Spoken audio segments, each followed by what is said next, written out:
You're listening to Tremendous Leadership with Dr. Tracey Jones. Hello, Tremendous Leadership fans. Welcome to the Leaders on Leadership podcast, where we pull back the curtain on leadership and talk to leaders all around the world about what it takes to truly pay the price of leadership. And today I'm very excited because my guest is Cynthia Zhai. And Cynthia is a voice coach. She's a professional speaker. She has the CSP abbreviation after her name, credential, and she's a best-selling author. She's also a TEDx speaker. I had the pleasure of watching her TEDx speech, and she has helped professionals from over 46 countries across 6 continents to speak with a powerful voice.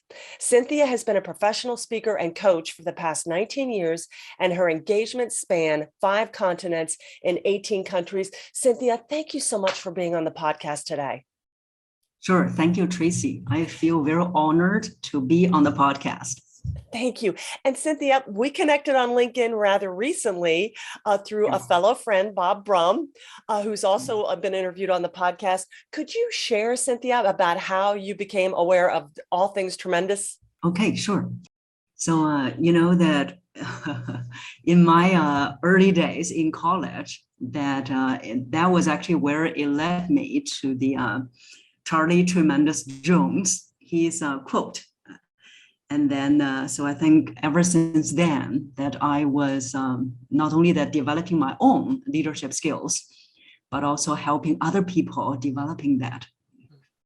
And of course, the quote that Cynthia is referring to is that you'll be the same person 5 years from now that you are today, except for 2 things, right, Cynthia? The people you meet and the books you read. So I love that you not only did that for yourself, but then you helped others encourage that. I'm just amazed. I had a mother of 10 order off our website this past weekend, and she remarked the same thing, that in her early 20s, she heard that quote and she had issues reading, but that just so impacted her. And she went on and is just a prolific reader. And so are all 10 of her children. So it's just phenomenal. The whole transformation power of books. Yes, and also the quote literally changed my life. So at the time when I heard the quote, I was, as a college student, like many others, I was feeling depressed. Right. And so I didn't know what to do. And then that was initially a quote shared by my dad in Chinese language. And then, so ever since then, later on, I found out the English quote, and which had not only guided me throughout my not only college days, but career days, as well as I always share that with my clients, with my friends. Unbelievable. So that was really the spark that really ignited this. And isn't that interesting how we can be in such a bad spot, but then you hear something and you're ready to take it and infuse it and then apply it, because it doesn't do any good if you don't read great books and meet great people. It's just a really sweet little quote, but you were at that point where you needed a solution and you acted upon it. Yes. Fascinating. Yeah. All right, well, let's get down to talking leadership. Cynthia, thank you. That so encourages me. And I know it'll inspire and bless our leaders, because I know they all love that quote too and share that repeatedly. So one of the things that my father talks about in a speech that he gave many, many decades ago called The Price of Leadership is that if you're really going to be a true leader, there's going to be a price that you have to pay. And he outlines 4 different things that are going to happen to you, that you're going to encounter. And the first of those is loneliness. And we've all heard the phrase, it's lonely at the top, or, heavy is the head that wears the crown. But can you unpack what loneliness might look like for the leader, and perhaps when you might have been in a season of loneliness? Yes. I think the loneliness is because there's also some of the concerns that my clients were sharing. They said, now I am in this leadership role that I don't want to get too close with my staff members. There are also times that they are the so-called bad news that I don't want to share with them. So I think in that way that it does create a lot of loneliness, especially when you have to face all these bad news challenges on your own. It's almost inevitable that you will feel lonely at the top. Mm-hmm. And what do you recommend for them? Some of the people that you're working with, because as you said it, it is inevitable. And I always tell people, they're like, well, I've never felt it. And I'm like, then you haven't set the proper boundaries, because it is just a part of leadership. Yes, yes. So I would recommend two things. Okay. One is that there are times that we do need to be authentic. So there are things that, yes, so it doesn't mean that we don't share the bad news. We do share the bad news, but there's a quote. It says that always speak the truth, but soften your words. Mm.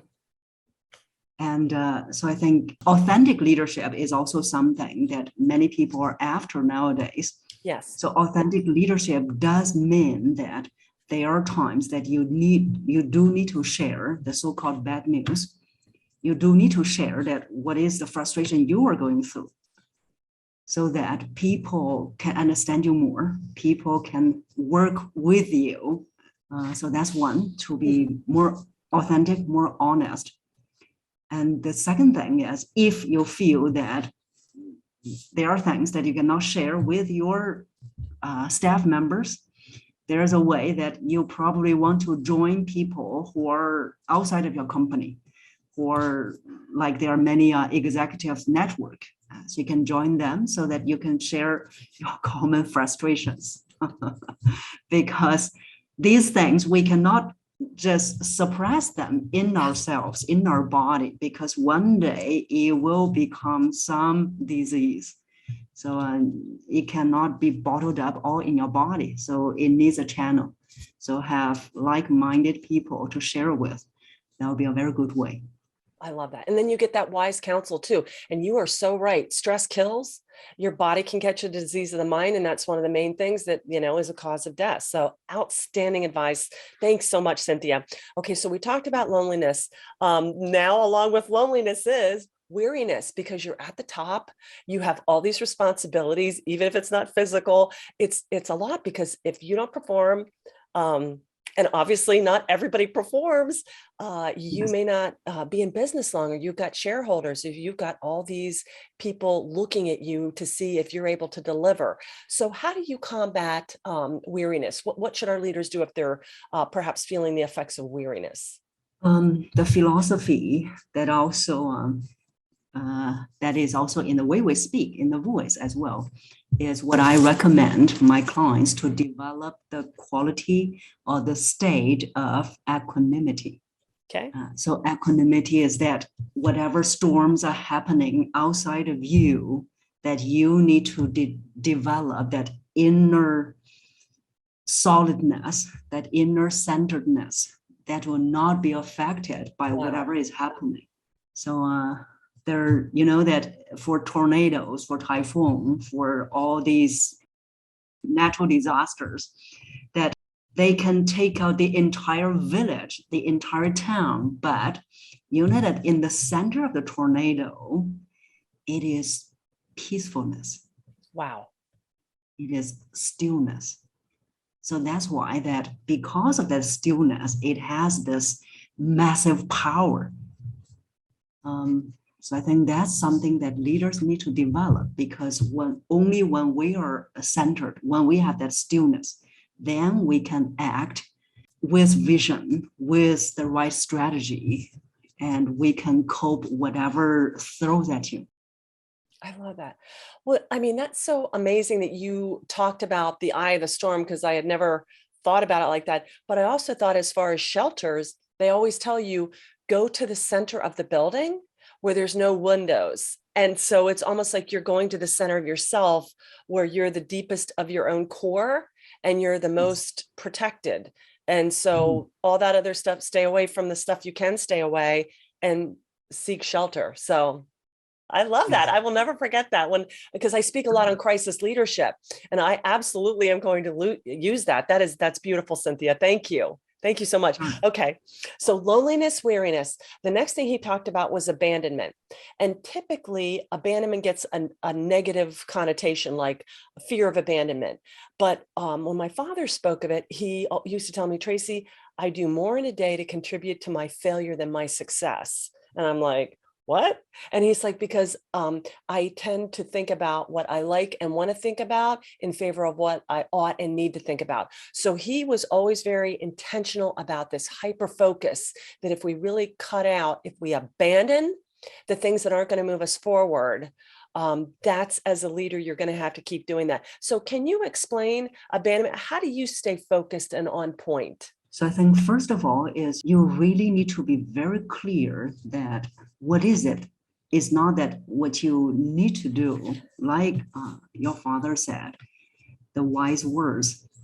So a lot of people, when I started my business, they all, even today, the word that I hear the most is that, say, oh, Cynthia, you are very focused. Yes. So since day one, you've been focusing on one thing and one thing only. I think it's that's something that I really love to do. Okay. So I think it's the same for the leaders. The reason that you are in this leadership role, there must be something that this being a leader that draws you. So you need to focus on that. It could be, for example, for some of my clients, they love making strategic decisions. So they love to see things from a bigger point of view. So focus on what you love. And the second thing is don't get distracted by all these other things that might be shining or that might be modern, that might be something new comes out. So it's really know what you love, what you want to do at the same time. Don't get distracted by all those things. So it still stay on the track. Mm-hmm. And it's tough today. I mean, there's so many, even good books or podcasts. I mean, you're like, oh, wow, I never thought about that. And so you have to, like you said, but you really have to get dialed in. And I'm so thankful that usually this is what, when I coach people, this is the thing we struggle with the most. There's so many things we're good at that we could do, but as my father always told me, there's just that one thing that you're put here to do better than anybody else. And the joy is discovering that and then staying on point so you don't start drifting. Yes, yes. Yeah, excellent. How do you recommend the people that you coach get clarity on identifying that? Because again, Cynthia, this is something that a lot of people, even leaders, struggle with. I hear a lot of leaders, you heard my age demographic who I work with, they're still like, but what do I really want to do with my life? So they're still kind of dialing it in. What do you recommend for them to help them find that? Sure. So one is that we can use the method of ruling out. I love it. The method of ruling out. I love it. Okay. So a lot of my clients, they know what they don't want, but they do not know what they want. So I said, okay, we rule out what you don't want first. And then we can look at the opposite. So that's one way. And then the second thing, which is very important. So in my in a post I shared today, I mentioned that struggles are blessings in disguise. Ooh. And you know that the reason I'm doing my work is because of the struggle that I went through.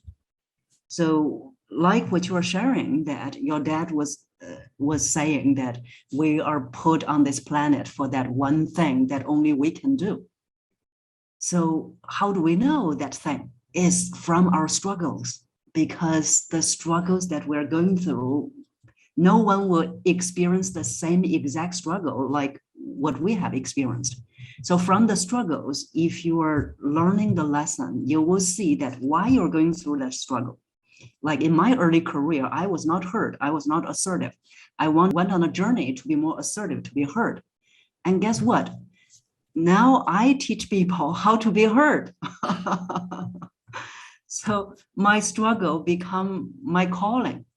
So it was a blessing. So look at your struggles. I love that. And you know, Cynthia, do you find with your, because 2022, my word for this year was speaking more with my authentic voice, and people are like, you had trouble with that? And I'm like, oh yeah, oh yeah. I think we all, you know, being your most authentic version of a leader, and again, speaking the truth, but softening your words. Do you find that people just sleep better and get such a sense of release? It's almost like you don't even I don't mean that it doesn't matter how it's received, but you just feel so much truer to yourself. And I was even having some heart issues, like pain. And I'm like, okay, I can tell what's going on. I'm not being authentic in my voice when I share with people. And so the more I dialed that in, I don't have sleep problems anymore. And it's not like, fine, I said it, you deal with it, but I just am being true and speaking what needs to be said. Have you found that with your clients? Yes, it's a sense of liberation. Yes. Yes. Yes. And that can combat the weariness, because I was finding that I was getting very tired emotionally and spiritually, not physically, because I was this constant tension of holding back and not saying what needed to be said. And it was really draining me. That's right.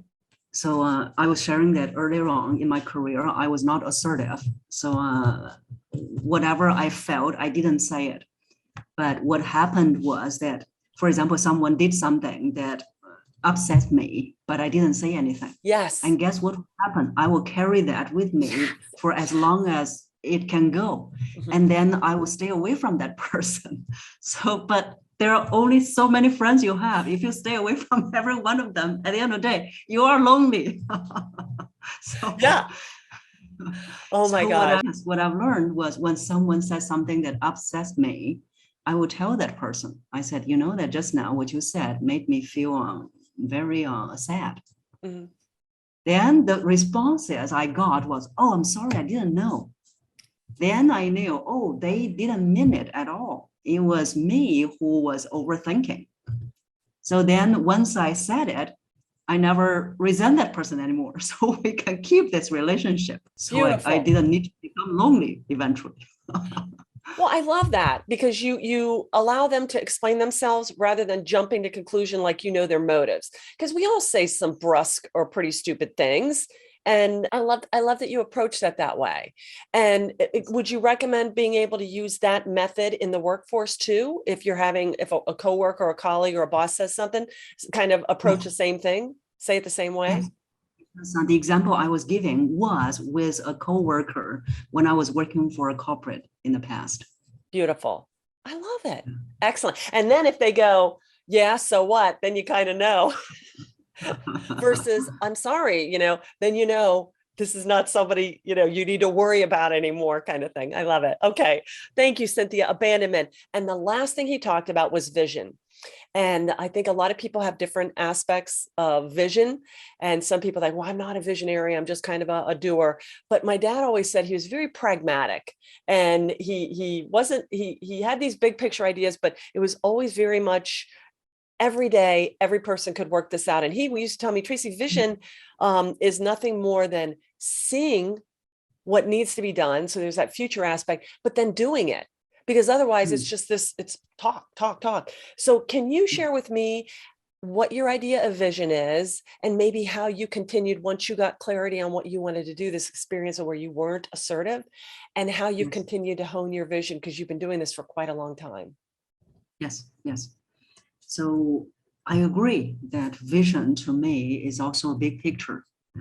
So not only a big picture, but also a big picture down the road. Yes. So like 3 years, 5 years, what can we do? What will happen? And at the same time, I like that we are drilling down this vision, big vision, into something that's very actionable. It's like people say, oh, I want to hone my body. I want to get fit. But you cannot just think about it. You want to do the very first thing. The very first thing is not that, okay, tonight I'm going to go and jogging for 20 minutes, especially if you haven't been jogging for 20 years. So the very first thing might be, today I'm going to go down and just jog 5 minutes. Yes. So I think we do need, especially leaders, if there's no vision, you're not a leader. Right.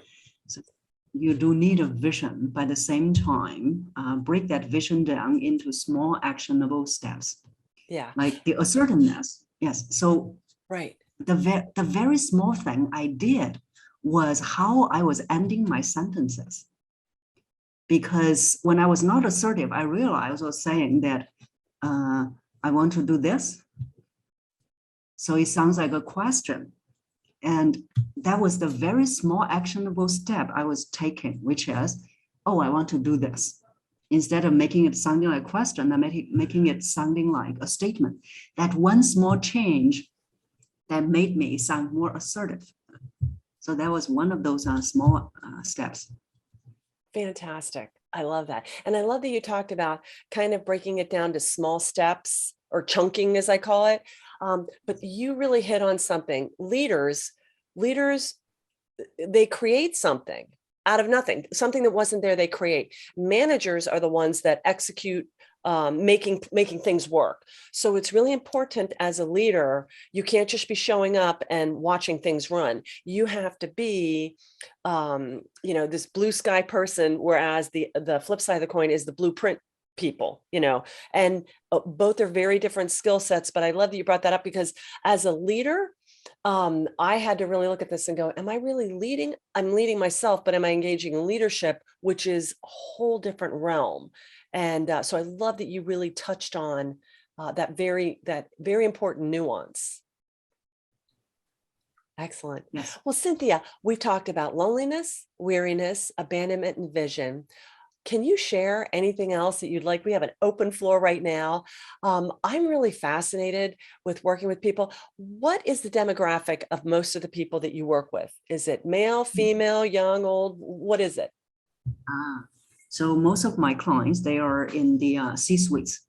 So they are the senior executives in the companies. So the loneliness problems, all these problems that we're talking about, they do experience and they share.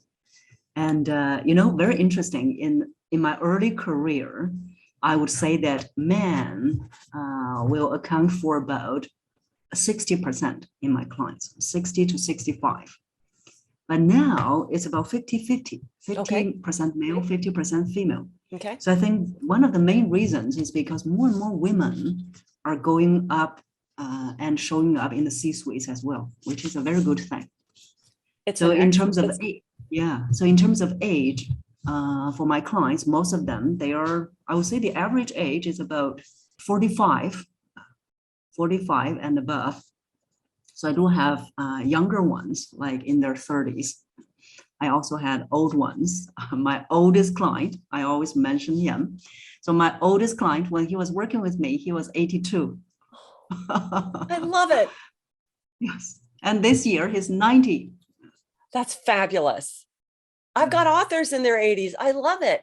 And for our listeners out there, as you go through each stage and evolve as a leader and get more clarity in your vision, or perhaps you have changes, you're done with this career, the next one. I can't tell you how important it is to continue to hone your leadership voice. Like I said, when I came to 2022, I'm like, this is the voice I'm using. And it isn't that I haven't already been back here 13 years running the company. It's that now is the time for the next phase. And I'm rolling out something different and I have to find that voice. So Cynthia, how do people get in touch with you? Because I just can't encourage our leaders enough to really consider continuing to craft their leadership voice. I mean, you want to do it up here with tremendous books and you want to update your circle with tremendous people, but that voice is such an important part of sending out, communicating all the tremendous things that are coming into you. Yes. So the best way is to connect with me on LinkedIn. Excellent. So that's where we met. Yeah. Yes. So that's one. And then the second source is my website. So my website is powerfulexecutivevoice.com. Excellent. And we'll have that all in the show notes for our listeners to connect with you. Well, Cynthia, I scribbled quite a few notes down here. You gave me quite a bit of wonderful things to think about. And any last thoughts or parting words for our guest today? Sure. So, that it's like everything we do for the leaders, it's not just learning about the skills, the techniques. The most important thing over the years that I have realized is that we need to not only just upscale ourselves, but also elevate ourselves as a leader, elevate in terms of not only the skills, but also mentally, emotionally elevate ourselves. because once we're able to elevate ourselves into the next level, you will see things, they start to flow.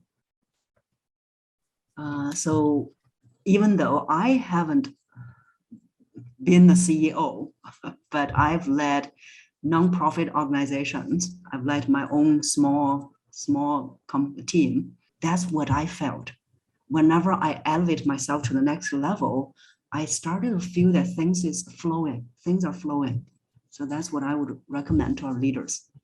Excellent. Cynthia, thanks so much. All right, for our listeners out there, again, this was Cynthia Zhai. We have the connections that you can reach out to her. And Cynthia, thank you again so much for everything you shared with us, for your wisdom, and for helping make a difference in other people's lives so they can go out and be the leaders that they and the world need. All right. So to our tremendous listeners out there, if you like what you heard today, be sure and hit the subscribe button and be sure and leave us an honor of a review or a comment. We answer all those comments personally. Please share this with a friend as well. Come on over to tremendousleadership.com. Check out all the tremendous books, resources, DVDs, CDs, and we'll introduce you to a world of tremendous people to help you really continue your upward trajectory. Thanks so much for being a part of our tremendous tribe. Have a tremendous rest of your day. Bye-bye. Thank you for listening to Tremendous Leadership with Dr. Tracey Jones. Find out more about Dr. Jones at www.tremendousleadership.com. If you've been ignited by something you heard in this episode, let us know by leaving a review for Tremendous Leadership wherever you listen to podcasts, or by sending us a message through www.tremendousleadership.com.